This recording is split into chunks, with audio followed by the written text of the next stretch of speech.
Hey, and welcome back to the number one podcast in the world, the Cellarcast, episode 99. Oh, we're so close to the cusp, baby. What am I going to do for an intro after we hit episode 100? What am I going to do? Every time I start out, I'm like, what do I say at the start to kind of get my brain going in one of these? Oh, let me just mention how close we are to episode 100. I have no idea what I'm going to do. Maybe I'll sing or I'll tell a little joke. I remember hearing one time that, most podcasts don't get past, 3 episodes or something like that. So, I feel like we're doing pretty well. I feel like we're doing pretty good, all things considered. I don't know, man. I look at a lot of podcasts, and a lot of them really try to be big production value. They've got all this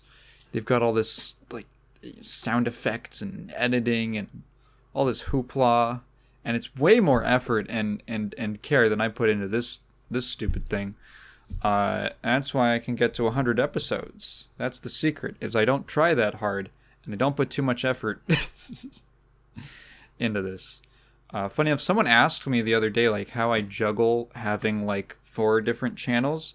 And the truth is that only one of them is really a job, I guess, which is the main channel. This is I do this in an afternoon. This is just a little thing. And yeah, I try to schedule time for it and all that, but set aside time, I mean. I'm not scheduling stuff for this. Dear Lord. Well, unless it's there's a guest on or whatever.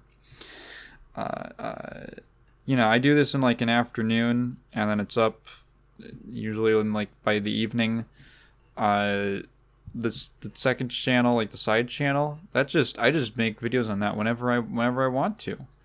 And then the clips channel is honestly probably the one that's the most difficult to keep track of, because sometimes I just forget to do the clips, or sometimes this happened multiple times.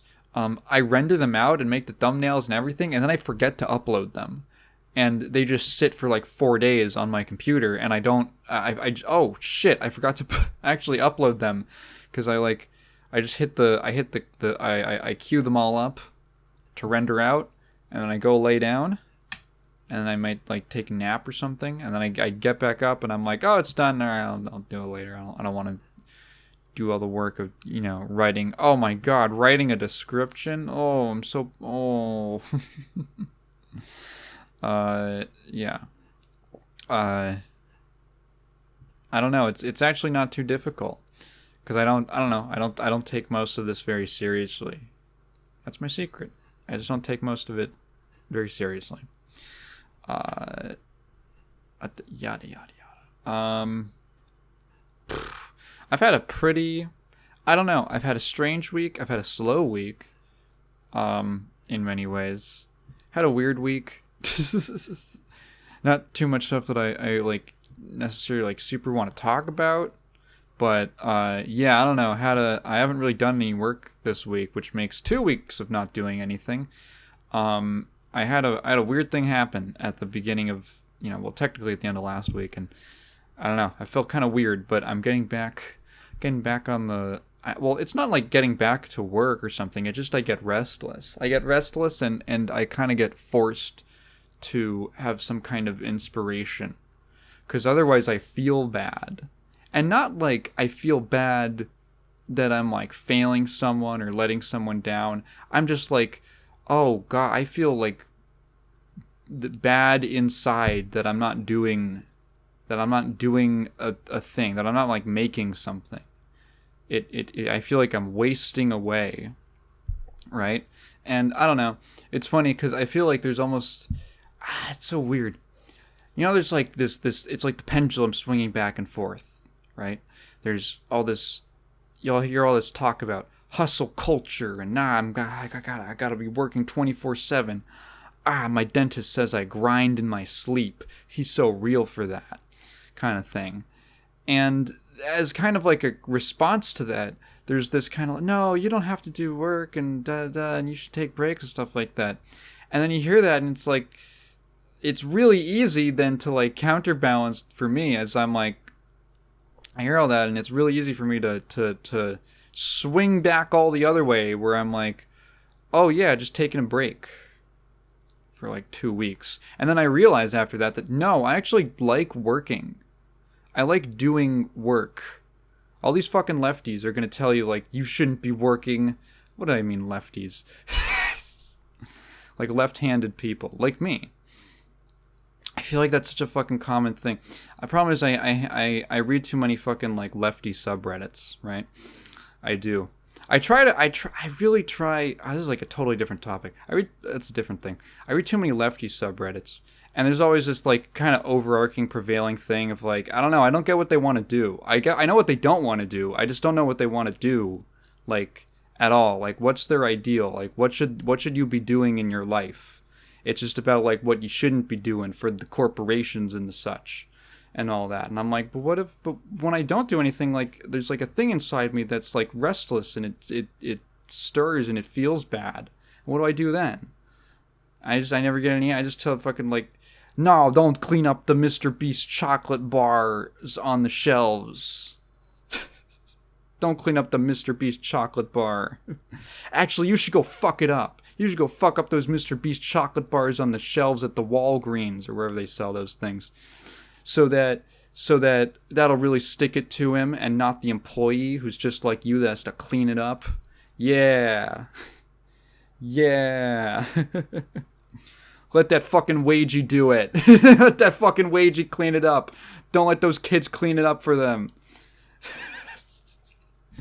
Why would you tell Mr. Beast, why would you tell all these children to do work for a multi-billion-dollar corporation? You know, because the CEO's going in and cleaning up those shelves. He's the one doing that. CEO of, I don't even know where they sell those things. I haven't seen any of them, have I? No, I don't think I've seen any of the Mr. Beast bars. He's going in and personally cleaning up all of those. You know, he has to do that, you know? Why would you tell kids to take that role for him? He's not just gonna... It's not like he's even aware of that, you know? It's not like all the people who make minimum wage at those jobs are the ones actually cleaning that shit up. Fuck working as a community. It's a really hot day, so I'm feeling a little strange, you know? I took a walk today. It's getting like in the 80 degrees, right? And it's that kind of California heat. So it's not humid, meaning that if you stay inside... Here's the thing. I learned this years ago, because I used to be part of the pep band. When I was in high school, I played the trumpet. And I used to be part of the pep band, which was just kind of part of being part of the symphonic band. We had symphonic, we had jazz band and chorus... And I was in jazz and symphonic. And if you were in symphonic, you were also expected to be in the pep band, meaning that you went to the sports games, the home games, I should say. Well, actually, I should be more specific. You went to the home games for the basketball and the football teams, the American football teams, for those of you wondering. Our soccer teams didn't get shit, because those are the sports that people care about. No one give a fuck about water polo, even though it's like a super intensive... fucking like really difficult sport kind of thing. You play at the basketball and the football games, right? On the home turfs. And you'd be out there, right? I'd be out there and just in the beaming sun on a Friday. No, it was usually like actually a Saturday. You know, on like a Saturday morning or you know, around noontime, and I'm just dying, right? And I get home and I can't do anything. I can't do a single thing. I'm exhausted the entire day. So what I started doing is I was like, I really want some shade. So I started bringing an umbrella. I brought a little umbrella, like a cute little parasol. And I get there, and I got my umbrella, right? You know, shielding me from the sun. And they're laughing at me. These fucking kids who don't know anything. They're like, you got your umbrella? Oh, you got your umbrella? You know what? You know what happened 30 minutes into that game? Hey, Tyken, could I borrow that umbrella for just like a few minutes till like the next song? Oh. Oh. Now you come. Now you come begging on your hands and knees to me, looking for an inch of shade for my umbrella. Of course you can have it. Of course you can have it, freshman. Until the next song, and then I'm taking it back. And what I learned was the difference between heat from the temperature and the sun. And it's kind of interesting, the difference between those. So the sunlight Sunlight is the killer. That's what fucks you up and gets you really tired, right? That's what really fucks you up, assuming it's a dry heat, right? If you just stay in the shade, it actually blocks. Shocker! It actually blocks all that stuff. And then the heat, so you have the other two things. The sunlight and the heat are two different things. The sunlight, I think it's probably the UV rays or whatever, your skin's all tired or something like that. That beats the heck out of you. And then after that, it's just the temperature. It's just the temperature of the air. And that can be offset. That's just going to make you sweat, which you can offset by just staying hydrated. So what I would just show up with my umbrella, and I'd have my water, and I'd just sip my water during the game, and when I got home, I felt totally fine. I just been playing music for an hour, 2 hours. I felt totally fine. Well, beyond just being a little tired from doing that. I was like, whoa, I can actually do stuff. I'm actually useful today. So that's my pro tip. So I took a walk today. In the sun. And I feel a little bit, I get a little bit of beaten down feeling, but I'm back inside. It wasn't too long. I'm back inside. I'm hydrating. I got my brain juice. And, I don't know. It's that kind of, I'm at that weird intersection. I'm a little tired. I'm not wired. I'm just a little tired. I'm a little sleepy. Oh yeah, also the fact it might have been that I was up for last night doing a 12-hour stream with Prox where we played the entirety of Resident Evil 5 co-op together. That might also contribute to the mild amount of funniness that I'm feeling right now. And I'll get to that later after I talk about some other stuff. Namely, there's a cool thing happened that we had no comments, by the way. We had no questions. There was a PC port of Doom 2 RPG. Excuse me. Now you might be asking yourself, what is Doom 2 RPG? Well, reading from the official Doom wiki, not official. Doom 2 RPG is the sequel of Doom RPG. Now you might be asking, what is the Doom RPG? The Doom RPG, reading from the unofficial Doom wiki, Doom RPG is a game developed for cell phones set in the Doom universe. The game was developed by Fountainhead Entertainment and id Software and published by Jamdat Mobile Inc. The game was released at the same time as the Doom movie in October 2005 and in the UK in November 2005. Doom RPG is it's funny. It's a cell phone game on like the Nokia. It's like a Nokia. It was on Symbian OS and Java. And it was developed as like this weird, I guess it was like someone had an idea, I guess. Someone had an idea to what if we made an RPG out of Doom and you could fit it onto like a phone or whatever. And Doom 2 is the sequel to that. It's built on the Wolfenstein RPG engine, which was also a thing. I guess this was a thing in the early 2000s. They were like, let's make little RPG versions of the Doom and like classic id games.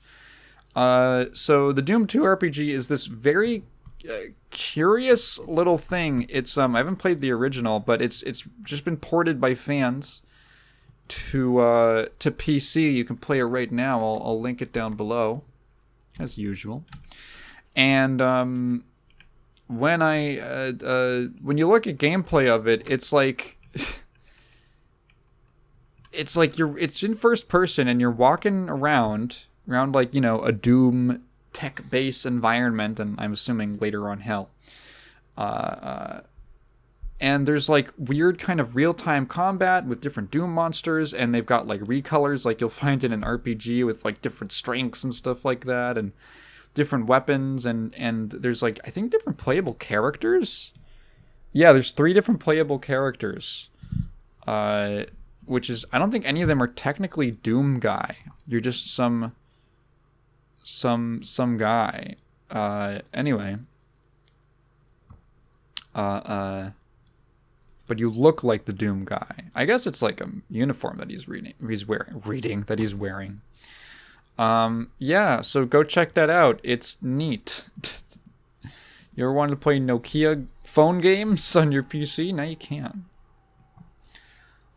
Other than that, I didn't have a super ton to talk about today, which you might have gleaned from the intro to this podcast, from the first 10 minutes of this podcast.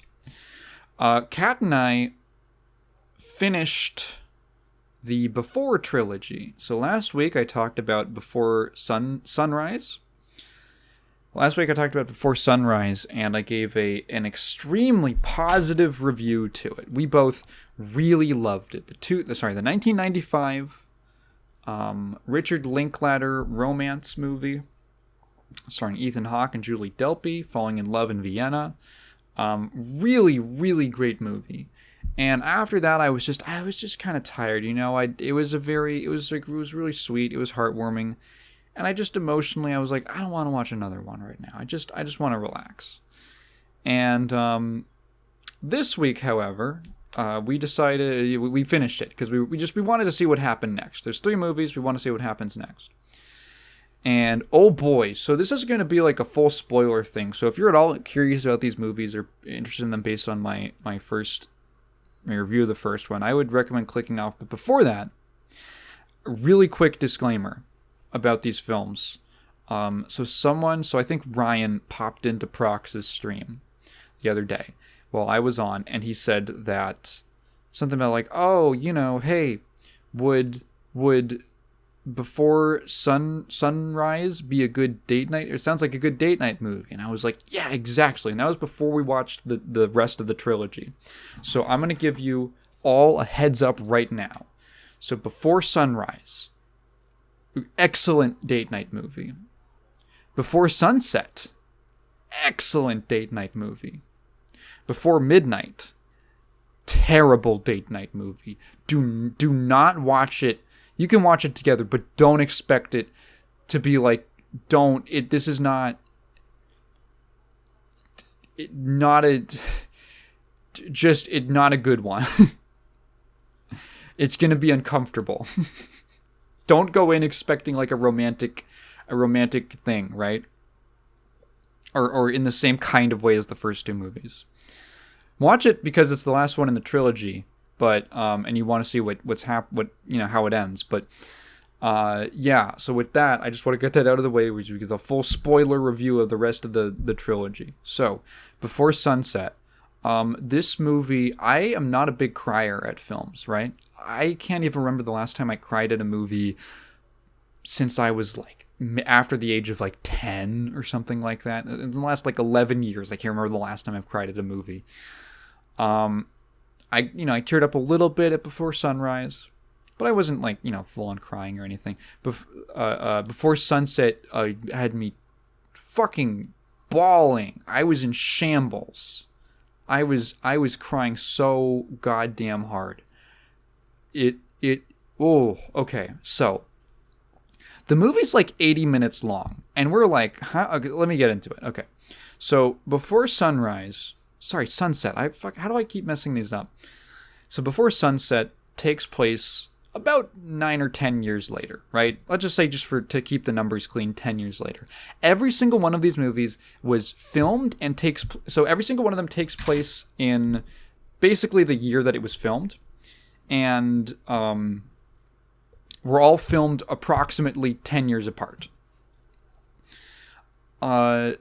Before Sunset is the characters 10 years later. And now, the first movie had an ambiguous ending. And it's funny because in many ways, so the opening of Before Sunset is Jesse is now an accomplished author. He's written a book about the night in Vienna that he and Celine spent with each other. And it's called like This Way or something like that. He's written a book. It's massively successful. And he's in Paris at a little bookstore on the last stop of his publicity tour. And it opens, and he's talking to, people are just asking him interview questions. And in many ways, the questions that they're asking are responses or commentary to the discussion around the ending of the first movie. So they're asking him questions like, do you think that they met up at the train station again? Did they meet up again? What do you think? This or that. And he's basically saying like a lot of the common, I guess, like discussion around it is like, well, it depends on your outlook. Like, you think they're just dumb kids and they're gonna forget about it, or do you think that they had something real and they actually did show up? And this whole time, I am. You don't know what's going on, right? You're just seeing Jesse 10 years later. You've got no context besides what you're seeing right now, and I'm like, okay, so what did happen, right? Like I am chomping at the bit. I'm like, well, now that we're here, I want to find out what happened, right? I would have been perfectly happy if the first movie just ended and there was never another one. But if we're here, I'd like to know. So he's going. And then he looks over and he sees in the bookstore, he sees Celine. And from his reaction, you can tell that like, oh, they haven't seen each other in a while. So so he finishes giving the interview, he finishes the last question. He gets up, he talks to his publicist, and he goes like, hey, there's someone, I just saw someone I was thinking like we might like just hang out for a bit. That's cool, right? Like we're on, is that I can fit that in the schedule? And his publicist basically says like, all right, fine, but you got to be at the airport by 7:30 at the latest, at the absolute latest, right? AKA sunset. So that's the new time limit for the movie. Is he meets with Celine, and they're like, dude, how have you been, right? And they're now in, I want to say they were in their early 20s in the first movie. So now they're like 31 or something like that. Yeah, I think literally they're about 31 in this movie. 30, 31, 32, something like that. And they meet and they're like, dude, like what's up? Like, how have you been? And they start doing the thing. They start walking and talking. And I'm like, okay, so this is going to be the new time limit, is before sunset. He's got to catch his plane. And, something, whatever. The plot's going to work its way to that point before, I'm assuming, they have to say goodbye. And this is a really curious movie. The film is 80 minutes long. It's really short. There's videos on my channel that are longer than before sunset, right? And so they're walking around Paris, and they're talking. And at first, it's okay. So the first things first, out of the way. They just catch up really quickly, right? Like all that first stuff, and then, like a couple minutes in their conversation, Celine stops and she goes, "Okay, I have to know. Did you show up in Vienna?" And dude, I gasped. I went, oh, no fucking way. Did they both flake out? I'm like, oh.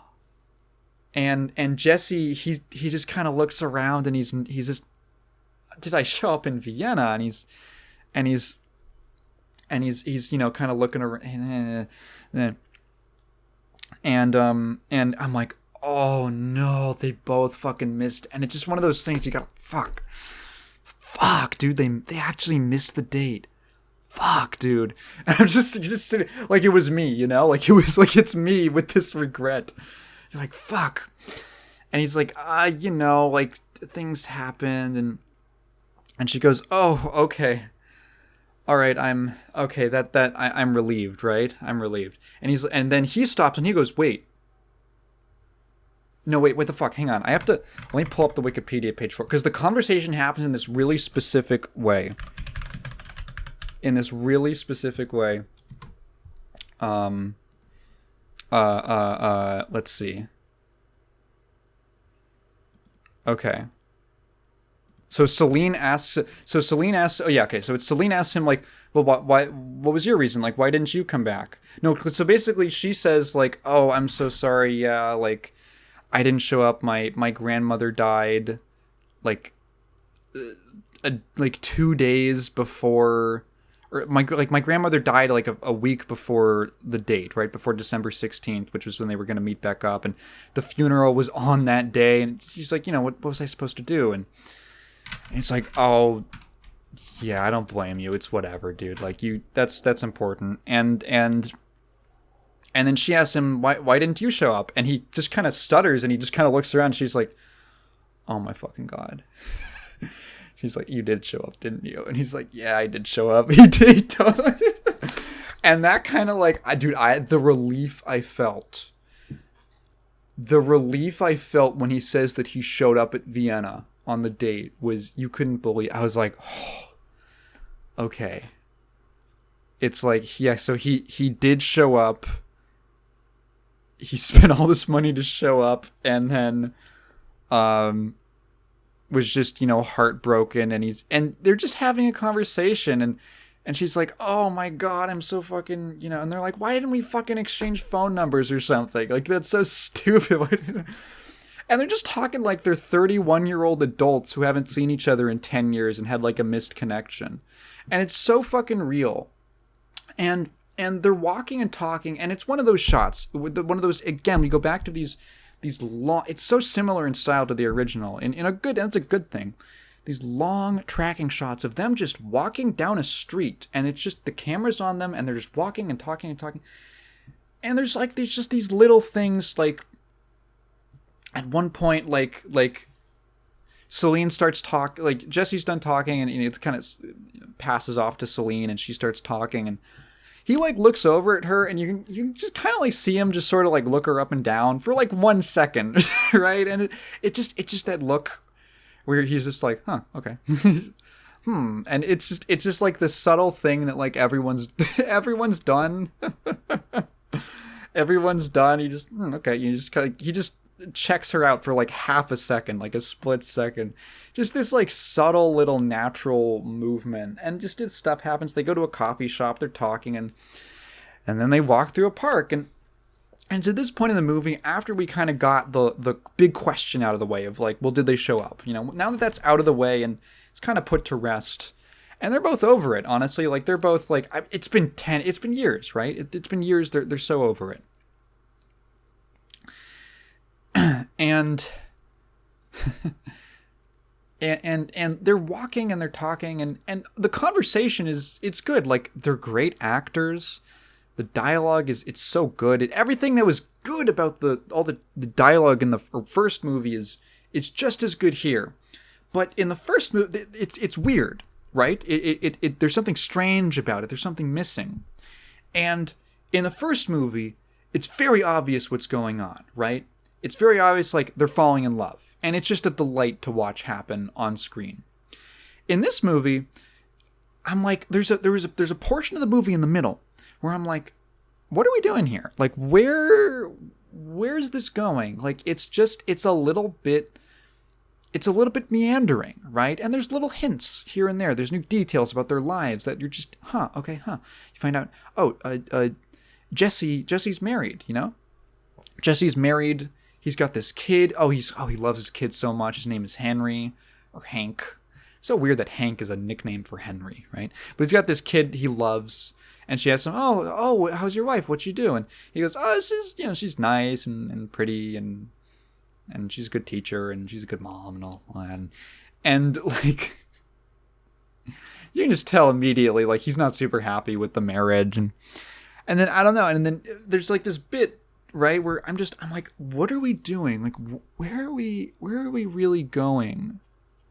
What's this all building up to? Obviously, the first one's building up to them being in love. I don't get what this is exactly doing, because, like, obviously what you would imagine is, they're going to fall back in love, right? They're going to rediscover each other or something. But the more you get deeper into it, you're like, is that really happening? Like, is that where this is going? You've got no idea. And the movie feels a little, again, meandering. And then, there's a bit where, the whole movie, interestingly enough, takes place in about the span of an afternoon, and I think, roughly takes place in real time. I read that on the IMDb or the Wikipedia or something like that. Like, it's about an 80-minute period that the film actually takes place in. with maybe a little bit of jump, like a minute or two of jumps, right? And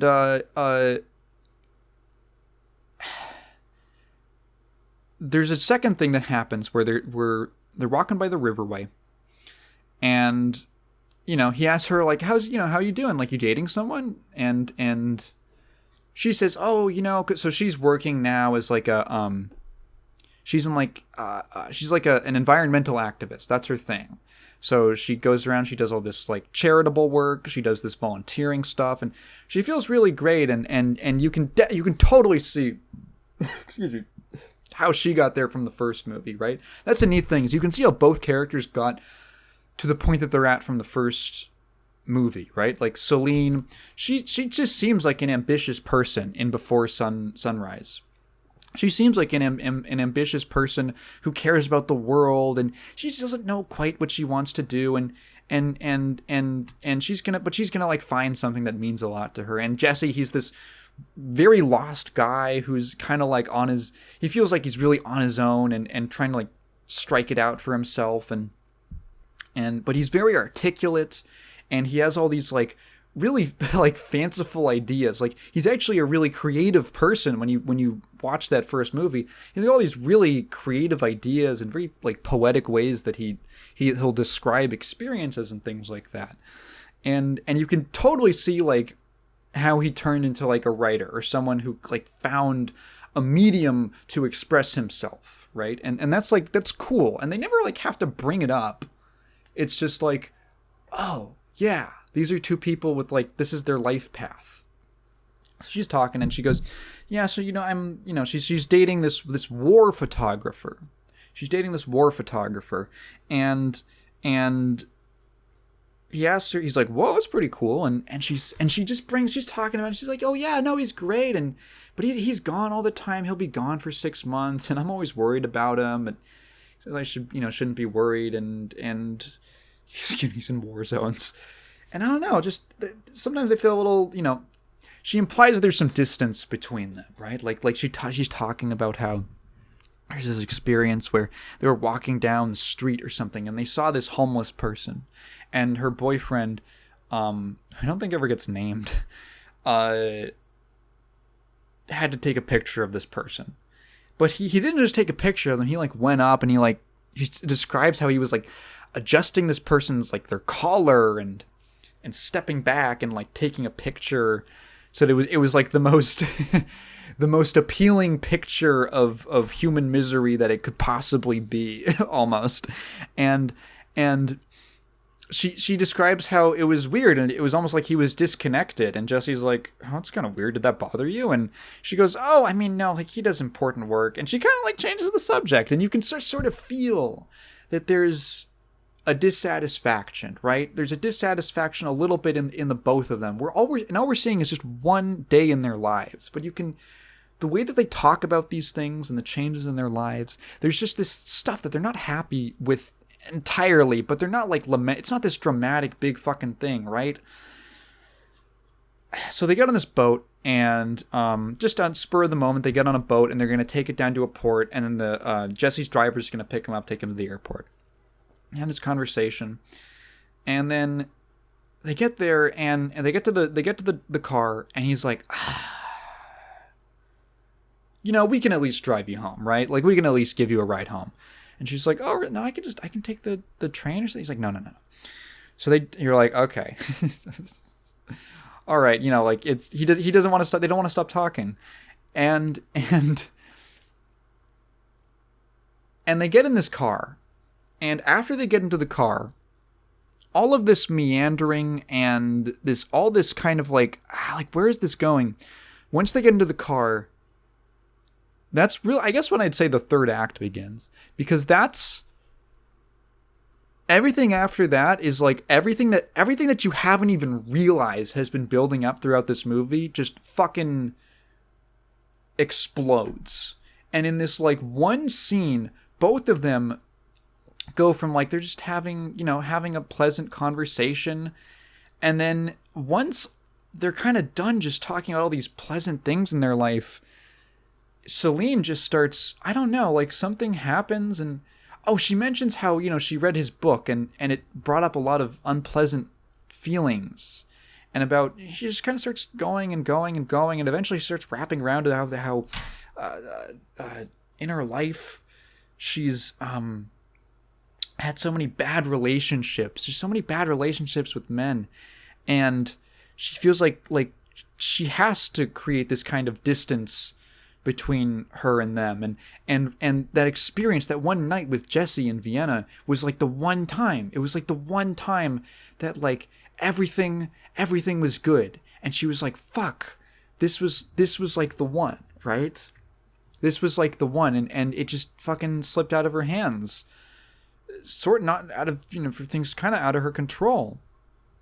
And is she on, and it gets much bigger than that. Like she's on the verge of tears and she's yelling. They're all fucking, they get in this kind of argument, and then Jesse says, like, fucking, I'm having a rough time too. And he's really does not fucking love his wife.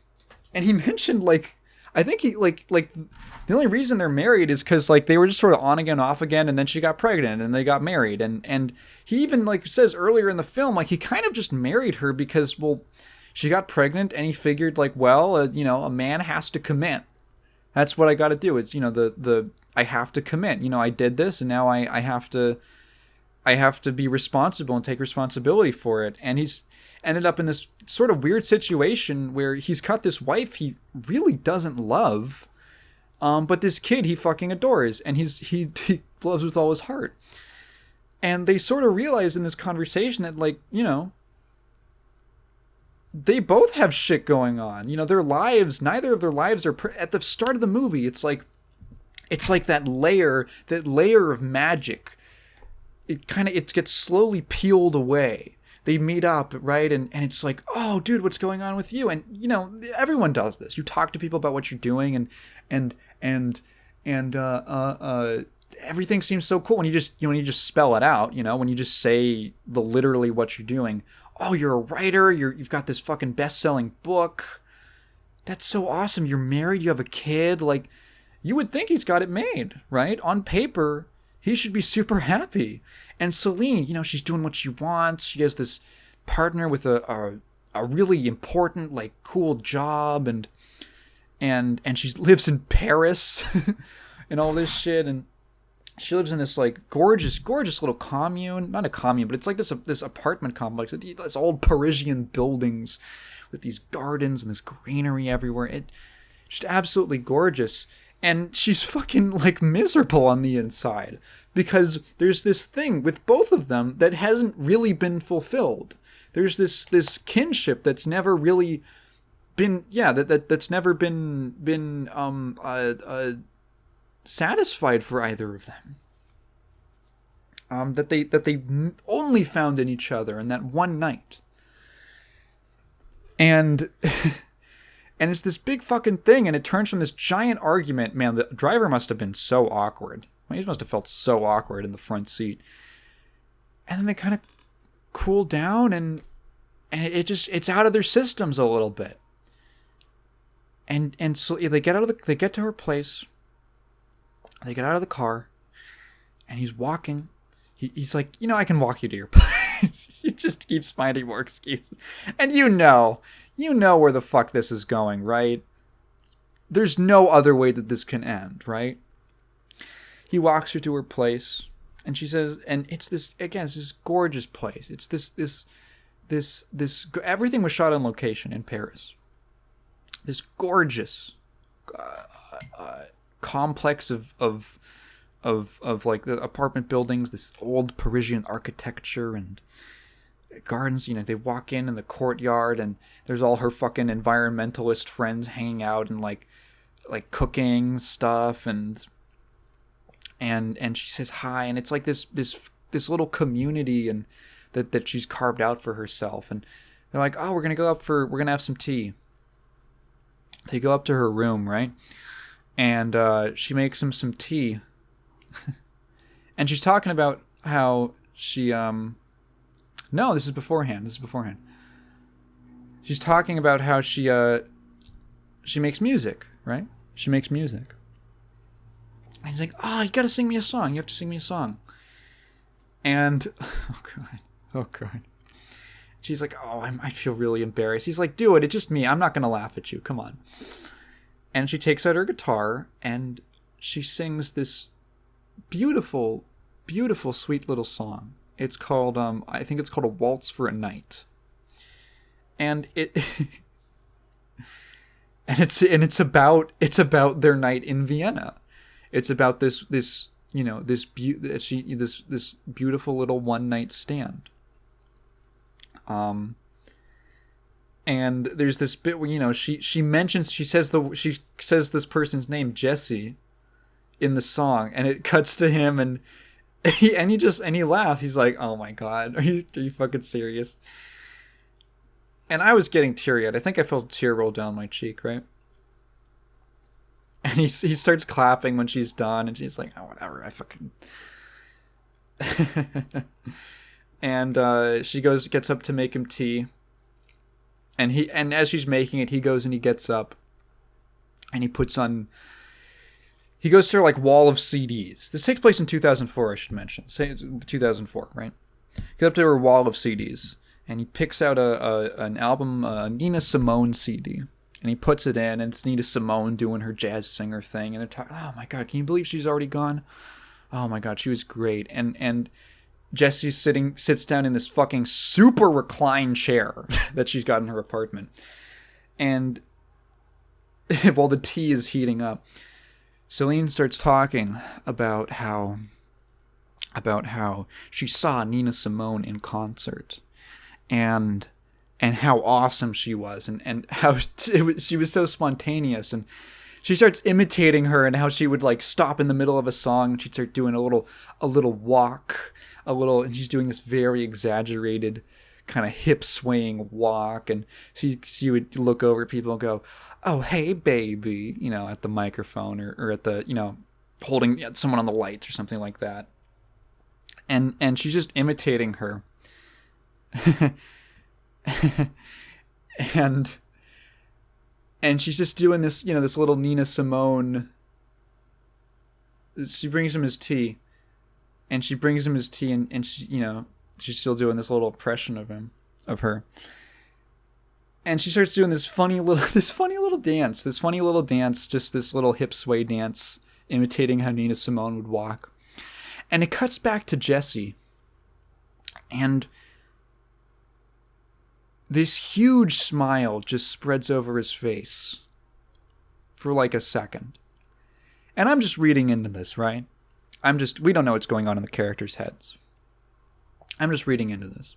But it's almost like you're seeing Jesse, and he's realizing that for the first time in 10 years, everything feels okay.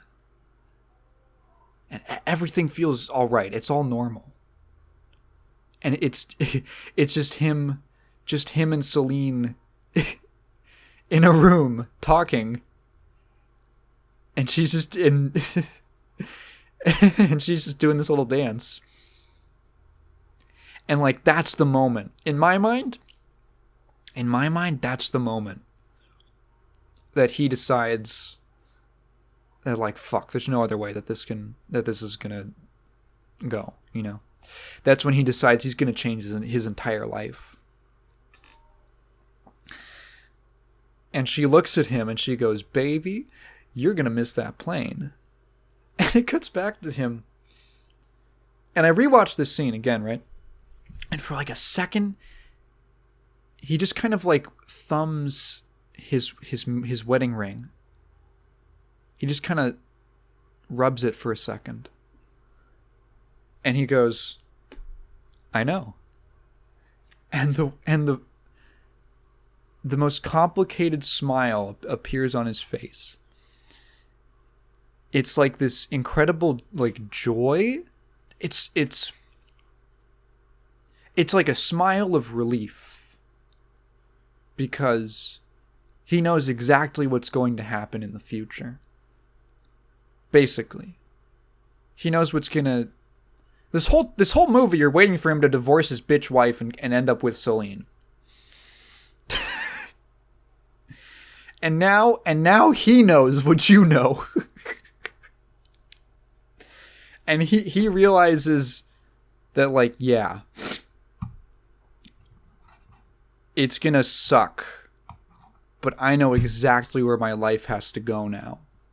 I am no longer rudderless. I understand. Are you... What the fuck? My neighbors are playing music really loud outside. And then it cuts just back to Celine, and she's still just doing the little funny dance. This whole thing, everything I've just described takes place over the course of like 10 seconds. And and then the movie just fades to black with this Nina Simone song playing in the background. And I fucking lost my shit crying. I lost my shit crying. And Kat looked at me, and she was on the verge of tears, and when she saw me, she started crying. And it's beautiful. It's genuinely one of the most beautiful movies I've ever seen. Like I was looking, man, I cannot fucking believe. I know the Oscars are a sham, right? But to further that point, neither Ethan Hawke nor Julie Delpy were nominated for Best Actor, or Actress for this film, or the previous one, or the next one. We're gonna get to that in a second. Neither of them. And it's like, you took these two characters, and so Kim Krizan, the first movie was like co-written by Linklater and Kim Krizan. Kim Krizan left, and she's not on the second or third movie, but the second and third movies were written collaboratively between Linklater, Hawke, and Julie Delpy, by all three of them. And it's in many ways a character study, right? It's in many ways a character study that's written by both the director / writer and the actors, the characters. It's so rare to see two people so completely become these characters. They're not even characters. They're like these people. Like, I completely believe in this, like, in this almost fairy tale, fantastical, what would I even call it? Like scenario that they really are Jesse and Celine, that they really are them. Just great. And Kat told me that after that's probably one of her favorite movies right now, or of all time now. And yeah, no, that's totally fair. I usually don't rank, like, I feel like I've never watched enough movies to say what my favorites are. I can just give movies I really like, but this, I can say this is a damn good movie. A damn good movie. And it's so short, right? It's so short. And I'm not even thinking about the time limit. And I read a comment from someone who was saying that they saw this when it opened, right? Back in 2004. And they knew that it was like 80 minutes going in. They'd probably seen it on like a program or something like that. And they were like, how are they going to make a satisfying ending to it? Like, the movie's running out of time. And then the last 10 minutes is like the most beautiful thing I've ever fucking seen. It's some of the most beautiful character writing and acting I've ever seen in anything ever. And it brought me to tears. I fucking never cry at shit. I never do. Right? Not because things don't move me or things don't make me sad, but it's just not a normal thing for me. And this did, you know? I don't pride myself on, like, I never cry and stuff. It's just how I am. It's just how I express emotion, I guess. Absolutely incredible film. Incredible film. I could not recommend it enough. Watch the first two. Like watch both of them, like in yeah, I don't know. You could probably, the funny thing is, you could probably watch any of them on their own or in sequence, and I think it would work. Am I ready to talk about Before Midnight? Am I really ready to talk about Before Midnight? Fuck, dude. So Before Midnight takes place, again, same year that it was released, 2013. And funny enough, I was reading about the production history of these films, and the gaps were not really intended. The first movie did really well financially, but it was just one of those, like, they weren't really planned. They were like, oh, we could do a sequel, right? And then it only ended up happening, about 9 years later that they ended up filming it. That they ended up filming, before sunset. And it ended up creating, and obviously they worked with that, and they made it, the character's 10 years later. And the kind of similar thing happened with Before Midnight. They went on to other projects, and then they said, you know what? I think the whole movie came together in about a year. Like, I mean, you watch these, and I think Before Sunset was filmed in, like, 12 days or something like that. I can believe that. Like, I was really curious, like, how long? It's just them talking. Although that is pretty difficult, to be fair. Honestly, just, like, I think I read, like, the longest continuous shot of them talking is, like, 11 minutes long. Dude, imagine having, like, a conversation on, like, a scripted, somewhat conversation on camera for 11 minutes, where you have, like, objectives, things that you have to talk about, and making it all seem natural. 11 minutes straight. You don't know how long 11 minutes is, right? And bouncing off of each other, and again with the same very natural tones of just like, or natural rhythm of, like, they talk over each other, and they do those funny things where, like, they correct each other on a word or something, and then they just sort of talk, and it's just like this gibberish, like, you can't tell what they're saying. They just kind of thing for like a second before one of them just keeps talking about whatever they're saying.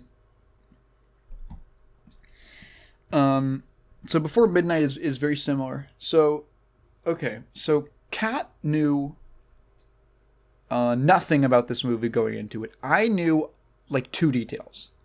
I knew, like, only 2 things.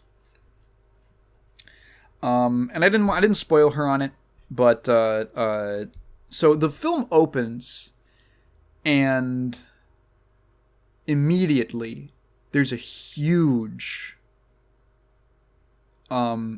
contrast. It's super noticeable. So the funny thing about these films is that they are so small in scale and so small in scope, and they're kind of just the same thing, right? They're just it's like Tetris. This is the second time I'm relating these movies to Tetris, but it's like Tetris. Tetris is such a simple game, but when you add, like, one, and it's perfect in its execution, but when you add or change, like, one element, it has these drastic implications on how the game feels. And this is the same thing, right? It's this simple formula, but there's a gigantic curveball thrown, in that the opening of this movie is the first time that we've had one of these talking scenes, which I'll call it. Like, the first 2 movies are basically entirely talking scenes, with Jesse and a character that's not Celine. It's Jesse in an airport with his son, Henry. And Henry's about to get on a flight, and it's them walking and talking. And now there were, of course, other people that they talked to in the other movies, in the first 2 movies. But those were, like, just background people, basically. They were pretty much just unnamed. Oh, they run into a guy. Hey, thank you, hi. Hey, can I have one of these? They are very much like the film, the first, like the visual language of these movies is almost like Jesse and Celine are like these just twin suns orbiting each other, and everything kind of revolves around them. Every character just sort of passes through or around them, right? And for the first time, we're getting a change up to the formula. And immediately, right? Immediately, I think that communicates just how important Henry is to Jesse, just how important his son is to him. That this kind of framing of just two people walking or standing and talking is exclusively to like him and Celine, the most important person in his life, right? And now Henry's in that position. Now Henry's in that place. Not to say that Celine isn't, but it's showing it, like that she's not important to him anymore. But it's to show you that things are different. His world is bigger. And it's this uncomfortable scene. It's this weird scene, right? Thankfully, the kid who plays Henry is pretty good at acting. He's a decent actor for like the 5 minutes he's on screen, right? So you don't know any context for what's going on, but from what you can tell, Henry has been on vacation with Jesse. He's been with him for the whole summer, and he says it was the best summer of his life, right? And now he's going back, presumably to go live with his mom. So you can imagine what happened, right, in between films. And Jesse's like really, he wants to be involved in his kid's life, and he's talking to him about like, hey, you know, he's trying to make conversation and be a dad. He's trying to be a dad for him, right?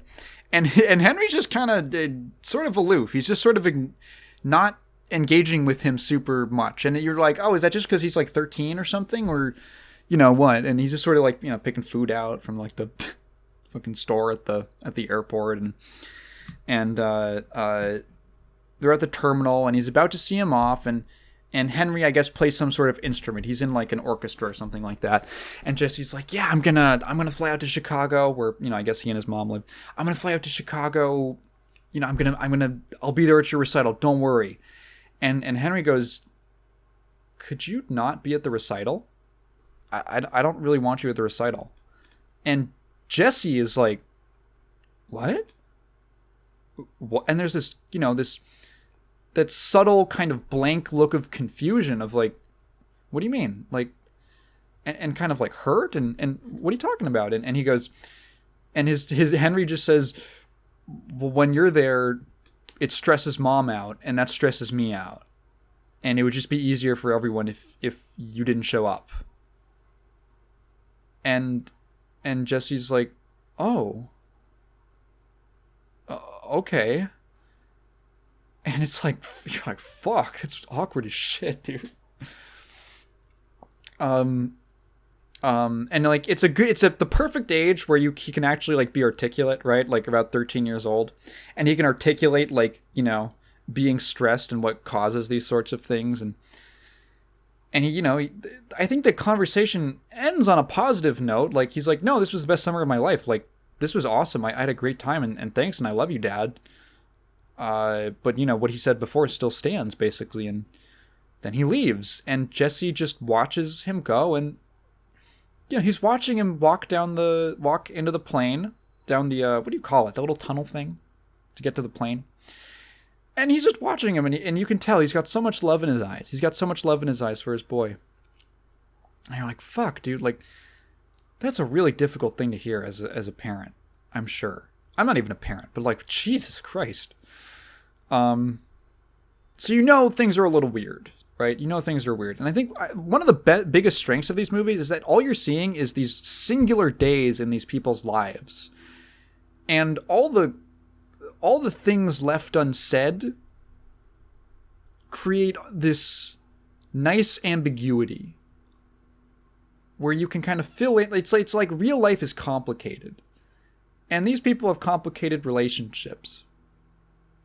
And the things that they don't go into detail on, I think, help the story. They help the audience create their own idea of, like, you know, make their own inferences into the characters, I guess. So Jesse, he's just standing there, and, you know, once Henry's all gone and he's out of sight, he just sort of stands there, and he slowly turns around and he walks back out of the airport, and there's this tracking shot of him walking out of the airport. And again, for the first time in the visual language of these movies, we have a tracking shot of someone walking, of Jesse walking alone. for the first time. He isn't with Celine. He's not, not with Henry. He's not around other people. Not really around other. I mean, he's in an airport, but he's not with anyone. And there's like a loneliness in this like 10-second shot of, 15, 20 seconds, however long it takes. There's a loneliness immediately that you can feel, a disconnection. It's palpable on the screen. He walks out of the airport, and it kind of pans out, and it's a Greek airport. There's like Greek lettering. So you imagine they're in Greece, and he walks outside, and the camera follows him, and he walks to a car, and who's standing outside the car but Celine, And Kat popped off. She's like, "Yeah, boy." And he gives her a hug and a kiss. He gets back in the car, and as he gets back into the car, it passes over the back seat, and they have these 2 twin daughters. And Kat was like, "Yeah, boy, they had kids." And so that was the one thing I knew. That was the one thing I knew going into this film, was that yes, in the third film they're married. Well, there's another thing that I knew that I had an idea of. So they're driving back, right? And the twins are asleep in the back seat. And they're these little kids, right? They're maybe, I don't know. They look pretty young. They're these little kids. They're asleep in the back seat. Jesse and Celine they're talking, and these things start getting set up, right? These things start getting set up as you're sort of figuring out what's going on. That, Celine says that, like, "Oh, Henry told me." So what you learn later, just for added context, they've basically been on a 6-week vacation in Greece because Jesse was invited by a writer friend, and it's like he's gonna go hang out with a bunch of writers and their families. He brought his family. He invited Henry. Like he's doing a fucking good dad thing. He lives, I think they live in Europe, I want to say. And I think they live in Paris.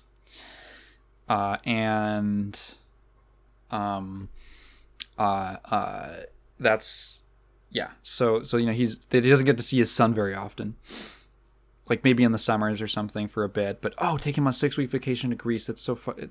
It's a nice thing, right? And they've been there, and all these. There's a couple different. There's like 4 different families basically, and Celine tells him, "Oh, Henry told me." He doesn't want me to tell you this, but this, I guess, one of the other daughters that's around his age, they kissed.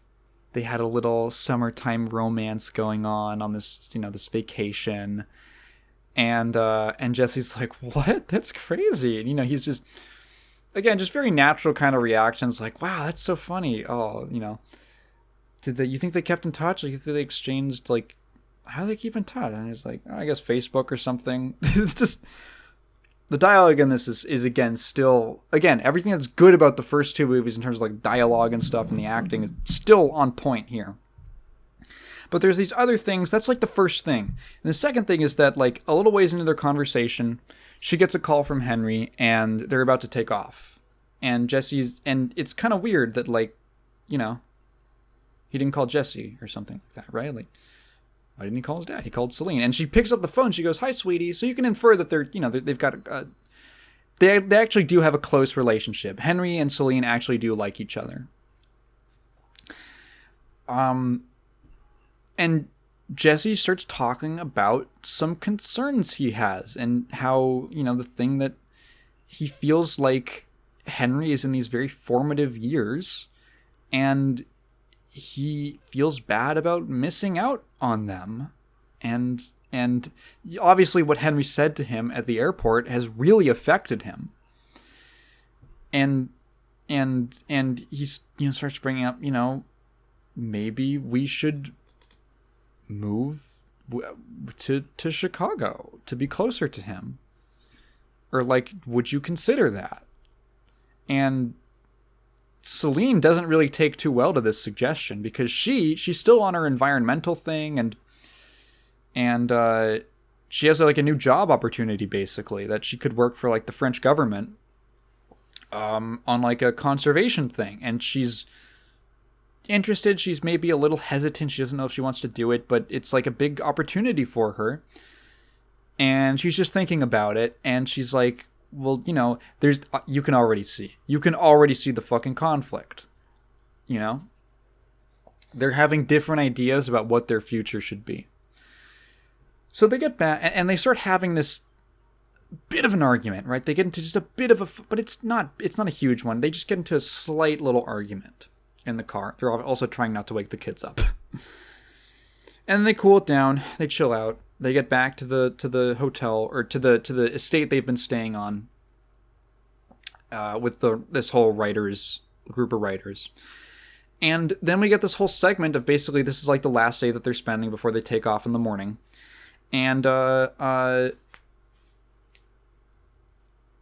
lost my train of thought. Whoa. And again, we have a huge break in the visual language of the film, because we get these big scenes of Jesse and Celine talking to other people. Jesse is with all the men, he's with all the husbands and the men and stuff, and Celine is with the women. She's inside, and they're making like a salad. They're gonna eat, a lunch later. And there's this distance that is communicated visually throughout the film. It's almost a little lonely. Like you as a viewer, you feel like Jesse and Celine so much better, almost like they're friends that you've known. That's the best way I can describe it. And now you're with these other characters who you don't really know at all, and it feels kind of lonely as a viewer, right? And not that they're like mean or bad or anything. They all seem nice and funny, and they get along, but it's different. There's that distance. The film also has a kind of colder tone to its colors, like a little grayer, right? So they have this dinner, and again, this is the first time it's like a group conversation. It's the first group conversation that they have. And you just get this feeling that intimacy and that closeness, that connection that they had in those first two movies has been a little dissolved. And obviously, right, of course, it's not that like having a group conversation is bad for their relationship. That's not what I'm saying. You have to imagine they've had a billion of these over the years. But from the audience's point of view of what the film is trying to communicate, this is a different thing that we're seeing. The writers get to choose what we see, and that informs very directly, because these films have such a simple style, very directly informs what is going on with the whole feel of the movie is different. The whole feeling is different.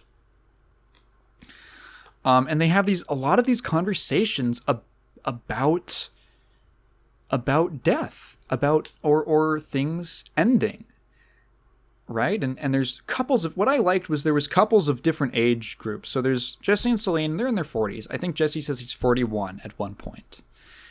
So they're about in their 40s. There's another couple who maybe actually looks about the same age, maybe a little older. I couldn't quite tell. There's sort of the host, who is an older man, and the wife of like his best friend, who he's also invited, and that friend has passed away. And then there's a young couple who are like 20 somethings, and there's a funny like there's this very funny like sign of the times thing. I think the fact that these films take place in the year that they were released is actually really, it adds a lot to them, because it's this young couple and this young Greek couple, I think, or I don't exactly know what nationality both of them are. They got accents. And they are describing how they met in a very similar kind of like fairy tale romance kind of way. This romantic evening they spent with each other. And then they had to like leave and say goodbye at the end of the night. And they're like, oh, how did you keep in touch? And they're like, oh, we Skyped. We Skyped, every day, every other day for a year or 2 years before we saw each other again. It's this very like sign of the times thing that like, man, dude, imagine if Jesse and Celine had Skype. Would have been completely different. It's this very place and time thing, and it makes things feel kind of special, you know? Not that the way that Jesse and Celine, not that their circumstances were like more valuable than this young couple's, but that it was different. In their own way, this young couple is having, you know, their own very special, valuable story, and Jesse and Celine had their own, just with these different circumstances because of the times and what was available to them. You couldn't just DM somebody. You could. It was 1995. You could. You know, most people didn't even have computers. Most regular people. Only big nerds. Specifically at that point. Excuse me.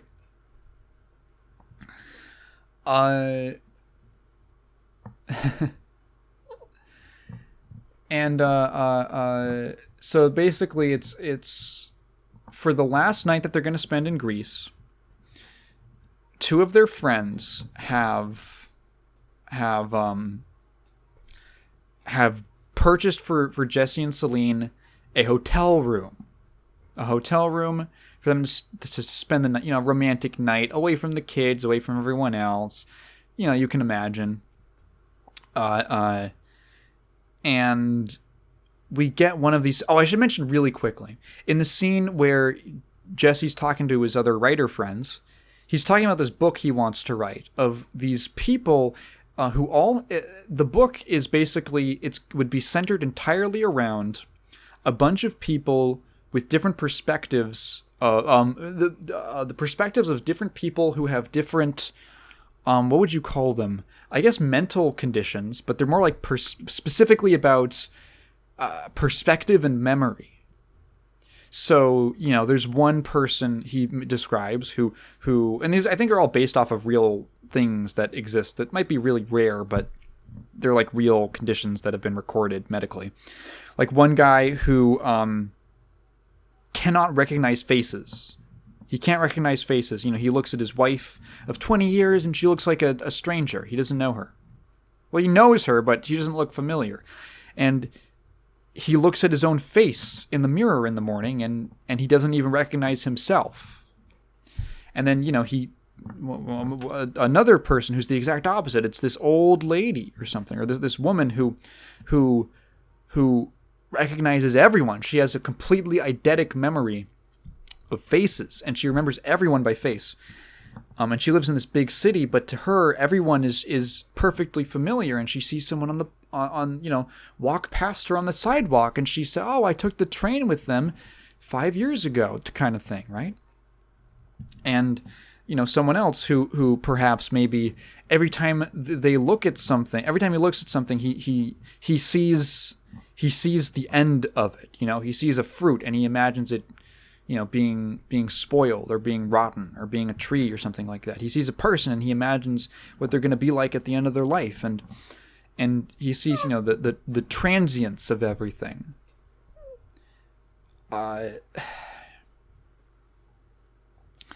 And you're like, okay, this is symbolism. This is stuff that is thematically relevant.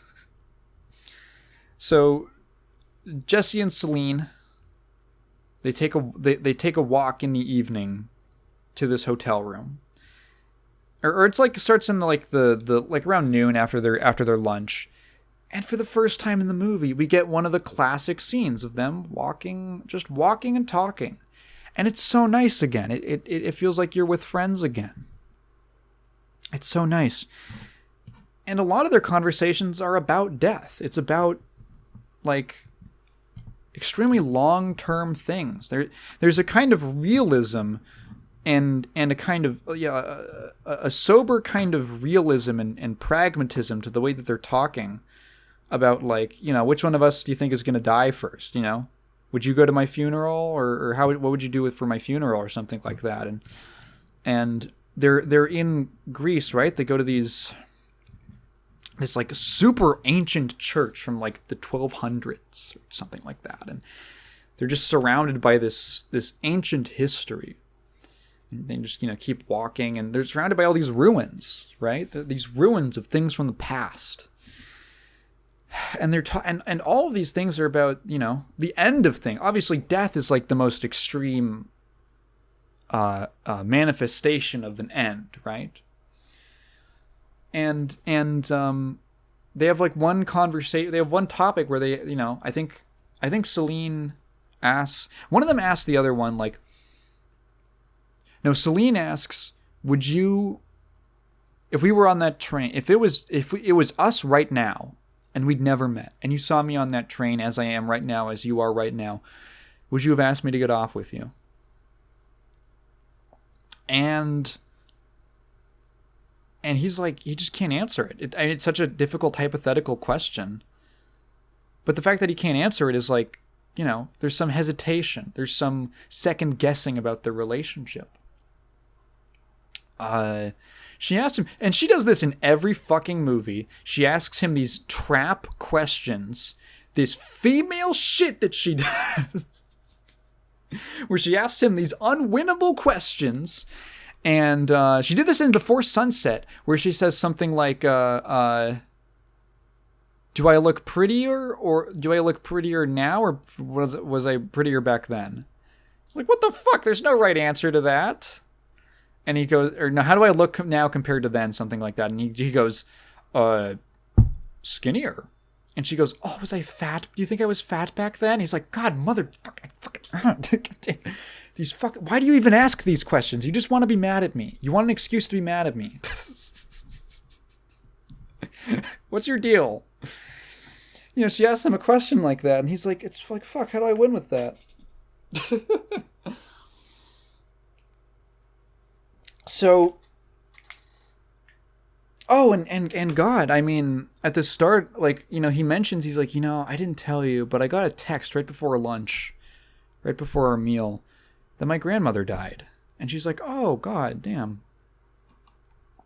And he's like, yeah, no, well, maybe it was his mom, his mother or his grandmother. I don't remember. A relative of his died. And he's like, yeah, I just want to bring it up and all that. And it's just it's this constant thing throughout the film as they're talking about the end of things. And it's a little foreboding. So about 30 minutes into this hour-and-a-half movie, they get to the hotel room, and you're like, oh no. Wait. The whole rest of the movie is going to take place in this hotel room. Oh, that's not good, is it? That's not good. And it starts off fine. They get in there, and it's so nice in here, and there's air conditioning, and they're about to have sex and all that, and then right before they really get into it, everything's going great. We love each other. Oh, you're so sexy. Celine's phone starts ringing. And she gets up, and it's a call from Henry, and he just landed. And Jesse's like lying in the bed, and he's like, and he's just kind of motioning to her, like, oh, like, let me talk to him. And then she just, finishes talking to him, and then she just, then they hang up, and she puts his phone away, and Jesse's like, can I not talk to my son? Like, can I not talk to my, what the fuck? And or did he not ask to talk to me also? Like, and now it comes back up again, right? And now the argument starts. Julie Delpy has her dress off. She's got her floppy titties out, and they're having an argument. And Ethan Hawke's fucking naked man legs are out, and they're having an argument. Oh boy. So, and this is what I knew about this film, was there's some arguing, at least. I had an inkling, like, oh no. So the reason this was a terrible date night movie is that Before Midnight is an hour-long argument. And it's not just like a regular argument with a couple. This is an end of the marriage argument that they're having. this is some real intense shit that gets brought up. And throughout the course of their stay in this hotel room, literally decades of baggage gets brought up. And it's fucking intense. And it's uncomfortable. And, I mean, Kat and I weren't like, it wasn't like a personal discomfort. It was just like, oh God, you know, it's real. It feels real. It feels like you're watching a couple argue, and with a serious argument, with some real shit that they're talking about, and some real problems that they've got. And it's just, you know, it's not the same kind of like tear-jerking, you know, heartwarming romance of the first two films. It's real. Well, you could say the first two are real in their own ways, but this is real in a different way. And yeah, it's it's harder to summarize than Before Sunset. Also because Before Sunset's a lot shorter, but all this stuff gets brought up, and it's really interesting because at the end of the movie, I asked Kat, you know, I didn't cry during this one, by the way. At the end of the movie, I asked her, do you think one of them is more right than the other one? Do you think one of them has more of a point? And she couldn't say. And I couldn't either. And part of it is that, like, excuse me, when I talk about ambiguity, right? I think it's really important, especially in this film, because the things that they're talking about, I sort of get the sense, well, number one, these people need marriage counseling. They need to go to couples therapy. Because it seems like both of them have a lot of shit that they just have not told each other. Feelings that they haven't told each other that have just kind of been allowed to fester. And you learn a lot about their lives. And there's completely natural exposition that happens. They don't have to like just spell everything out for you. You know, when a thing comes up and they mention it in with enough detail that you can figure out what happened. For instance, you know, Jesse, you learn that Jesse and Celine are probably actually not married. Jesse basically divorced his ex-wife, and then Celine got pregnant. And they were living in New York for about 2 years. I imagine this is probably where Henry was also living, because Jesse lived in New York in the second film. Ooh, my neck. And you learn that, like, when Celine got pregnant, for the last, I imagine, like, I think, like, trimester or whatever, you sort of figure, she wanted to go back to France because when she gave birth, she wanted to be with her mom.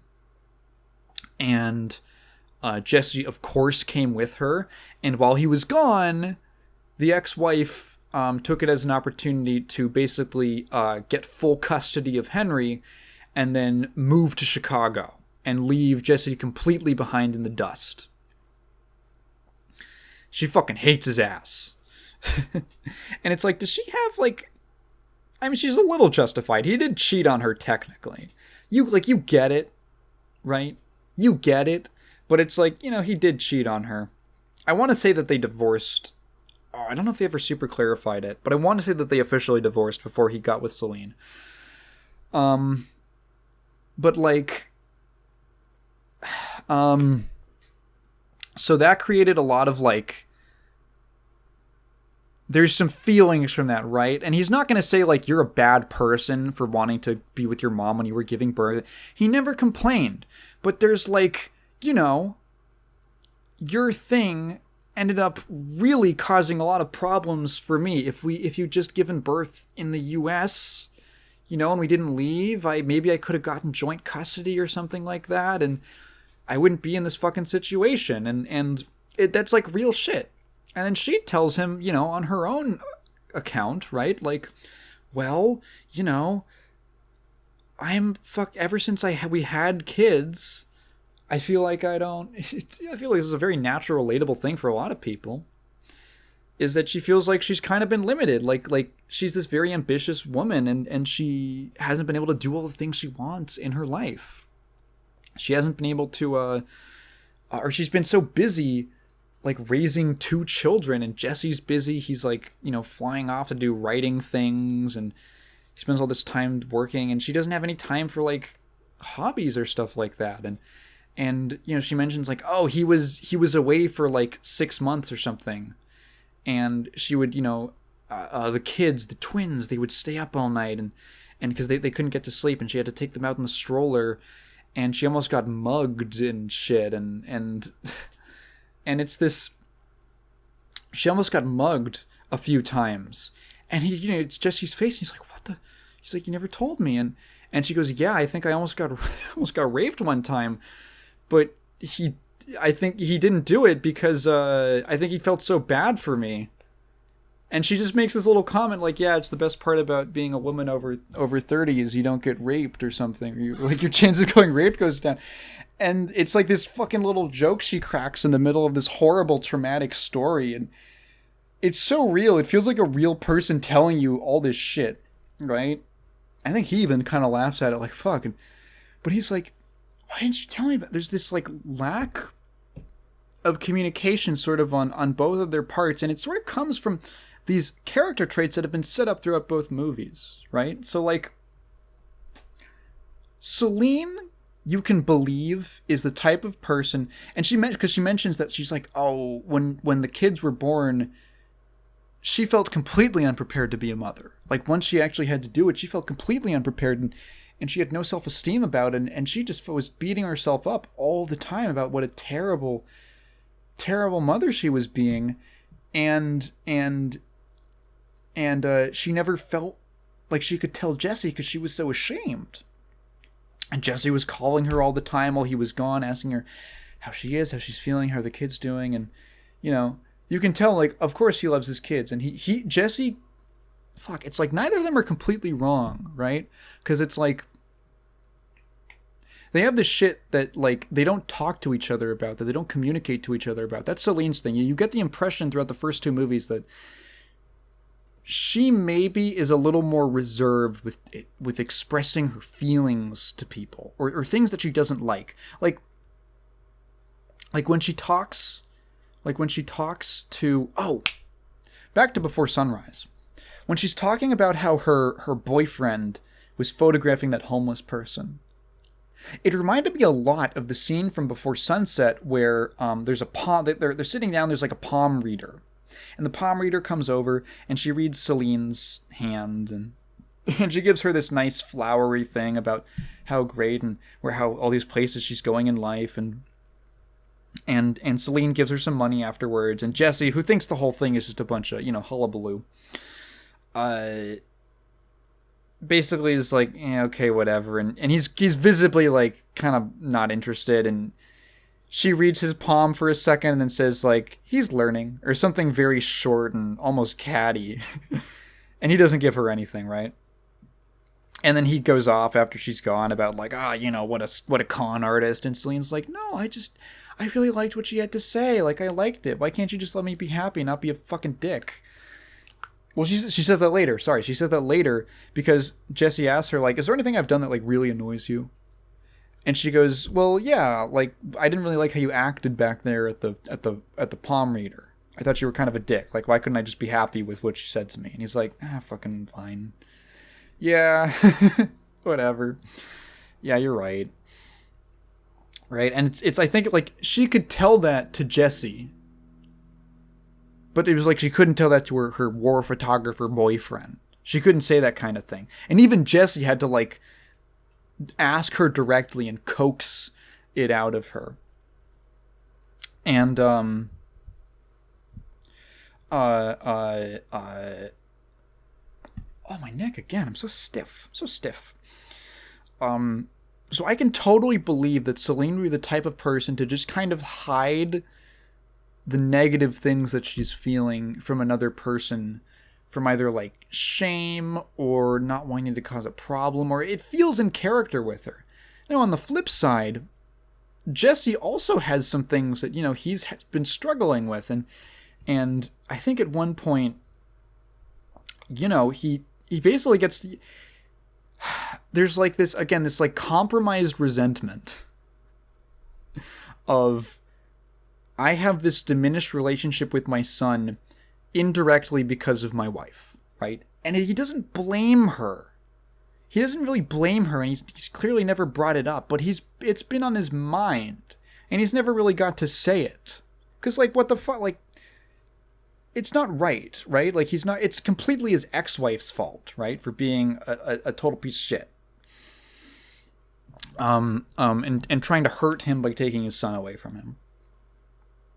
Very, like, jealous, greedy thing that she did. And there's this like one point where, like, with how hard both of them go, where they just want to fight. They just want to have an argument, dude. And, at one point, they say some really nasty shit to each other. Just straight up. They say some nasty shit to each other over the course of this film. And he says, like, I think one of the worst things he says to her is, I fucked up my entire life for you. Because I fucked up my entire life for you and I've never complained. I've never fucking brought it up one time.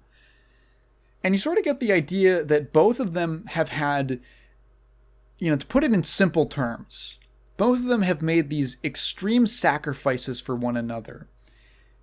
And they feel like the other one hasn't really acknowledged it. And part of it is honestly kind of their fault, because they've just never communicated it to each other. And these types of things, I think, happen in probably every relationship, even really good ones, where there's just little things that you have these different narratives building in your head, right? And then suddenly there's something that happens and it triggers a conversation or an argument about it. And you realize, we just had to fucking, like, tell each other how we felt about this thing, and we'll be fine afterwards. The problem is that Jesse and Celine are having this, like, about, like, over 10 years into their relationship. And there's a lot of... So when it comes up, it's not a little thing, It's not just, like, a little thing we can resolve in a bit. There's a lot of stuff and feelings that have been bubbling and suppressed for a very long time. And this one night that they have to themselves, where their kids aren't around, where they're kind of like, it's almost like they're almost like out of time, like in the first movie. It's almost like they're in this little pocket of time where it's just them and they've got nothing to worry about until midnight. Until midnight. Because they're leaving, right? It's their last day in Greece. And shit gets really intense. Because they start, it's very similar to how, like, it feels like a real argument in the sense that it's not just one thing. They go through a lot of stuff. They kind of ebb and flow through a lot of different things that have been on their mind. And Celine, they both accuse each other at different points of cheating. They both do.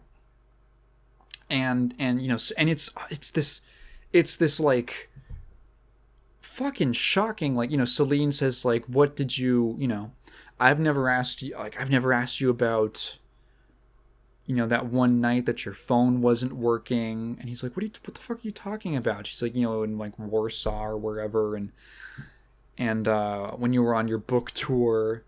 And she's like, did you fuck that fucking little, like, 20-something from the fucking bookstore? And he just looks at her, and you have no idea what he's thinking. You have no idea. And he doesn't answer it directly, and you're like, no fucking way, dude. There's no way. There's no way you did, right? There's no way. And then he fucking comes back later. He tries to, like, try to move off of it. She brings it back up, and then he counters with, oh, when you visited your ex-boyfriend in France or wherever, from, like, when you were in your 20s, you think I didn't think that you fucked him?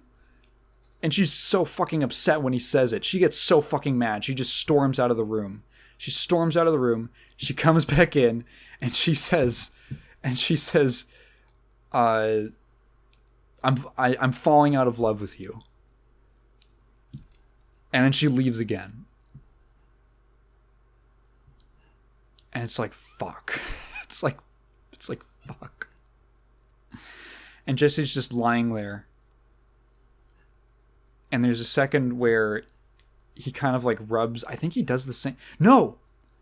She was making a cup of tea. Because there was this bit in the argument where they kind of cool down and they have a more rational discussion, right? They have a little more level-headed discussion about what they should do about Henry. And it's funny because, like, the whole thing gets basically resolved. They both figure out, she both, like, oh god, that's a whole other thing. They get this, like, you're always pretending to be the rational one, but you only pretend like you're all logical when I'm the one who gets upset. And then whenever you're upset, you don't, you're always the logical one then. And they sit down, they have a cool-headed conversation. They basically, and funny enough, she tells him basically that, like, no, if we move back there, you would see him every other weekend. That's like what? How many times it's like what, 30 times a year? My math is bad. It's not a lot of times a year, and if you factor in when you gotta work and shit like that, she's like, it would make such a little difference for us to uproot our entire lives for every other weekend visitation rights. Because your bitch of an ex-wife is never going to give us joint custody, right? That would be awesome, but she's never going to do it. He's like, yeah, you're right. And it's like the whole thing that kicked this off is kind of resolved. But all this other stuff has come up in the meantime. And she was making some tea, right? She was making some tea. And I don't think she drinks it at all. I don't think she takes a single sip of it. And it's still on the table. And he just stands up after she's left, and she said this to him. She said she's falling out of love. And he looks at the cup of tea. And in my mind, I just think about the final scene of Before Sunset, when she hands him the tea. And that's, the moment that he knows, right? And then it's Celine, and she's sitting by herself at this kind of like lake, or sorry, like waterside, kind of like outdoorsy seating area at night. There's people around. She's at a table with one chair.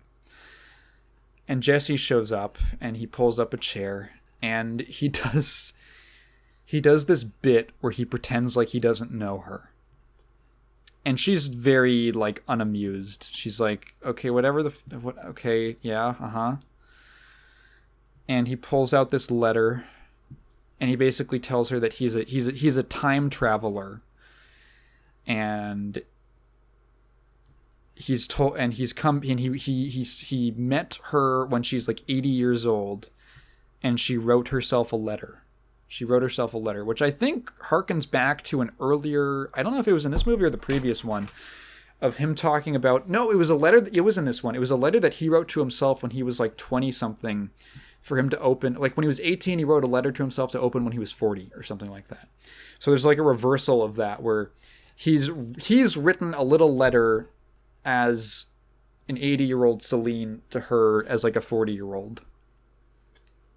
And he's reading her this letter, and she's so unamused. And it's not in like a movie way. Like, she is legitimately like, dude, can you fucking drop it? Like, this isn't cute. It's not funny. I'm really fucking upset at you. Like, this is really bad. This is not a funny, cute thing. Like, stop fucking around. And, and he just kind of like folds it up, and he's like, fuck, Celine. Like, I don't, like, in all he can really say is, I don't think there's anyone else on this planet who's gonna do as much for you as I have. And not in the sense, I'm like paraphrasing, not in the sense that like she should feel bad or something, but he basically just says, I'm the only person who's going to stick with you through all of this, and I would fucking die if this ended. Like, I legitimately, like, I would never give this up. And she goes, okay. And she's not like suddenly turned around. He hasn't like won her over and the happy music starts playing. She just says, she hears him out and she thinks about it. And she sort of half agrees. And the film just sort of ends on this wide shot of them at, sitting by the water and talking. And she starts to sort of humor his little time travel bit. Because earlier in the film, she did this funny thing where she said, like, oh, I think Jesse would wish he'd just married, like, a dumb bimbo who would just be impressed with everything. And she does this little, ooh, tell me more. And she sort of does, oh. Because she does an American... Julie Delpy herself is French, which I found out after we found out, or I asked Kat about it. Yeah, she is a French actress. And it's really funny because you could tell when, I don't know, her doing an American accent, you can immediately tell when she's like, how do I describe it? It sounds dumb to say that she does a convincing, because she is literally doing an American accent. She sounds like a French person doing an American accent. And she does that, ooh, tell me more. The space and time can continue? Oh, the continuum. Oh, the continuum. And then the movie kind of ends. And you're like, and you don't really know. And it's like, it's ambiguous. And I didn't know how to feel, And are they going to work it out? It almost harkens back to... Here's the funny thing. Before Sunrise ends on a very ambiguous note where you have no idea what's going to happen, right? Before Sunset ends, you're pretty sure you know what the fuck is going to happen. And the characters know what's going to happen. Jesse knows what's going to happen at the very least. And Before Midnight ends much like the first movie. You have no idea, like, you think that they can. And it reminds me of the scene from the beginning of Before Sunrise where Jesse explains, like, well, it depends on the answer to what you think happened. The answer to what happens after the end of Before Midnight tells you more about the person who's answering it than the story. Because one type of person's going to say that they don't work it out. The other type of person is going to say that they did. And someone else is going to say, oh, they work it out for a little bit, and then maybe they end up realizing that maybe, they do just need to divorce and things like that. Or there's so many different ways that these two people's lives could go. And, obviously there's people who have talked about, like, oh, could they make a fourth movie? I wouldn't want to see a fourth movie. I was very satisfied with Before Midnight as a conclusion to this storyline. I think every single one of these movies every single one could have been the last one. And it would have worked. But as a trilogy, I'm very happy with it. It shows this kind of romance in these three different stages.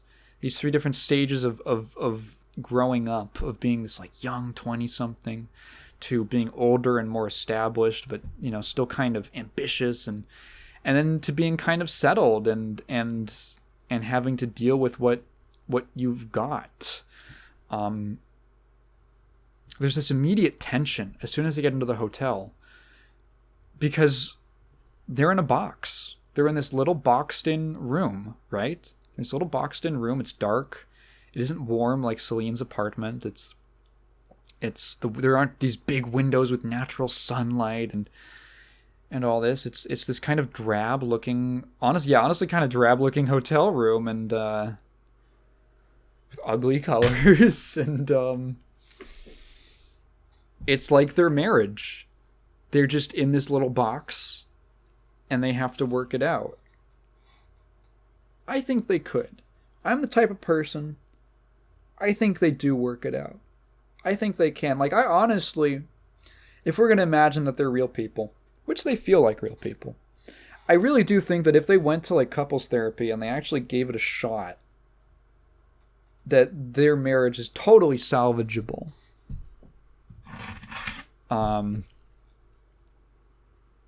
It's totally salvageable. I want to believe, I want to believe that what they had in those first two movies is really real, and that they do have the dedication to each other, or that they just see something inherently in each other that's worth being there for. And they're not just going to stay together because they're kids or something like that. And that they're going to give it a shot. Someone else could say, you could very reasonably, because I think when I described the end of the film, that I may have made it sound a little too positive, and that's probably because, I have a little bit of a bias. That's because that's my outlook on it. But when you watch it, it's not, right? 1 minute of a goofy little bit that Jesse tries to do is not going to fix everything in their marriage. Right? It doesn't mean that, like, Celine is up to, like, even work on it with him. I just want to believe that they are. Right? Like, when I say intent, it's really hard to describe. Like, no, you're fucking in an argument for an hour, and it's really real. And you can't just wipe that away with, like, a funny little time travel bit,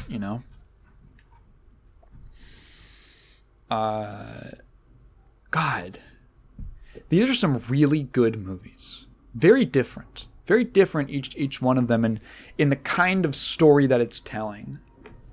Right? Before Sunrise is very much two people. It's entirely two people falling in love. Before Sunset is like it's them rediscovering each other, and then Before Midnight is them kind of coming to grips with a lot of reality, that they've never had the time to before. And like it's so funny that much like in Before Sunset, when they both realize they've got problems, you would think that from the outside that they're doing great. I mean, they're this great couple. They goof around, they joke, they laugh. They seem so in love when they're at the dinner, when they're at the table eating lunch with all their friends, and they have these two great kids. Jesse seems like he really cares for like his son, and Celine, like it's cool. Like, it genuinely makes me feel good that it seems like Celine really loves Henry, right? I think that's really sweet. As like she's like his stepmom, and she seems to really love him. And she wants to be in his life too, and he reciprocates that, and he's a successful writer, and she's an activist, and they're in this beautiful, they're in the southern Peloponnese Islands, and like, what could be going wrong? To speak to Celine just not discussing, like, not telling him when she doesn't want to do something. Right? Like, she mentioned at one point, like, she didn't even want to come to Greece. And he's like, you've been fucking having fun on the beach for 6 weeks. You've been having a great time. Like, what are you how was I supposed to know? And does she even blame him? Like, sort of, but like, not really. It's complicated, man. Again, no best actor or actress for either of these people, right? For any of these films, which is insane to me. Because this is like some of the most realistic depiction of two extremely complicated people in a complicated, real relationship I've ever seen. It's so hard to top this. It would be so hard to top this. Man.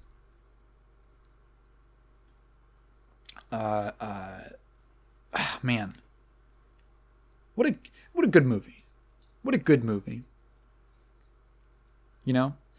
I would say of the three, my favorite is it's really close I like them all in different ways, and it's really close between sunrise and sunset. I would say I probably like sunrise. Sorry, I'd probably say I like sunset. Excuse me, a little more, just because I think what it builds to is a lot. It was a lot more moving for me, and it was a lot more powerful and beautiful, even than the first movie, to be honest. And I thought the first movie was beautiful in its own way. And it's not that I dislike Before Midnight, it's that it's such a different film. But for what it's doing, I think it's fantastic. It's rare to get a film that feels so grounded and realistic to make you feel uncomfortable in the way that it does for a purpose, for a real purpose. Like if I had to rewatch any of them, honestly, either of the first two, I'd be totally down to rewatch. If I was going to show somebody them, I'd definitely obviously start with Before Sunrise, and then like maybe later Sunset. But like, I don't know. I think the context of Before, I don't know. I'd be really curious to know if you watched like one of these, if you just watched like Sunset or Midnight before any of the other ones, if you watched them out of order or something, like, does it work? It probably still works, because the films don't rely too much on like context. But there's enough through them that watching them back to back is very gratifying. Damn, what a good ass series of movies. What a good ass series of movies. Oh, one weird thing in Before Midnight. There's a lot more score in that movie.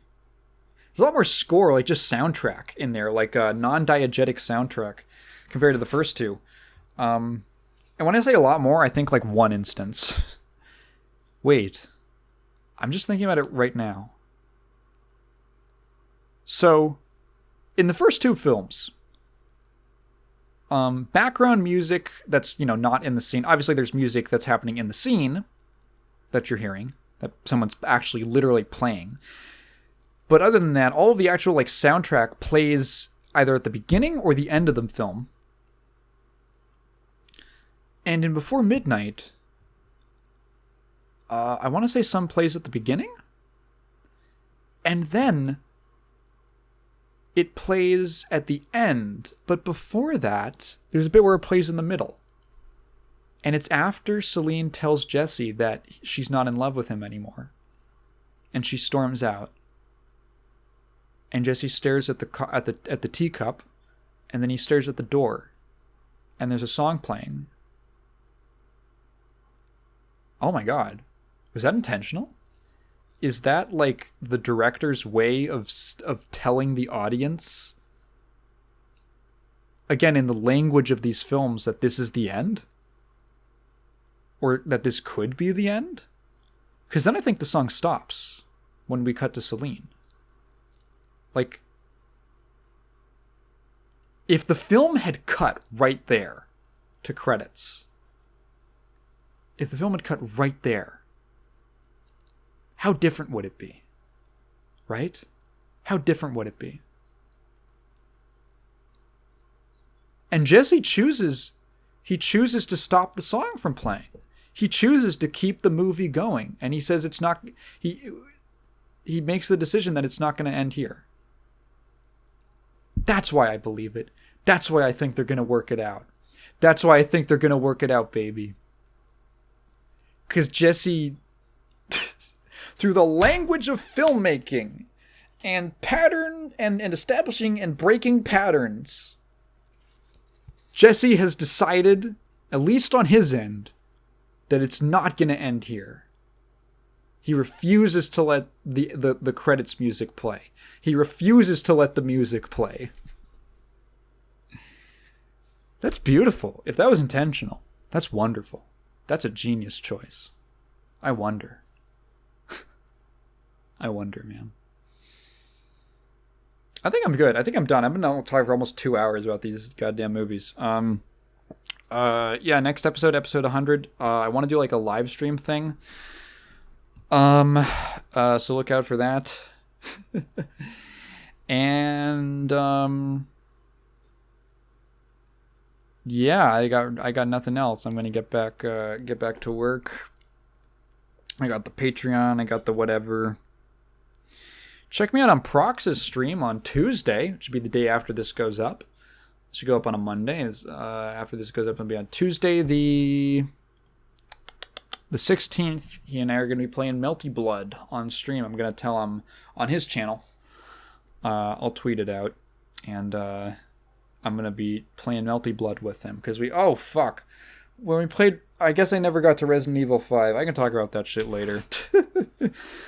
That was our thing, is we were going to do one game that he knows that I don't know, and something that I want him to play that he's never played. So his choice was RE5 co-op, and mine was, I wanted to do a 2D fighter, but I wanted it to be something that he was interested in. And the only character that he cares about is Neko Arc. So I gifted him Type Lumina, and we're gonna go down. Whoa, well, not like that, dude. Not like that, dude. Not like that. Burunya. A Burunya. Yeah, bye.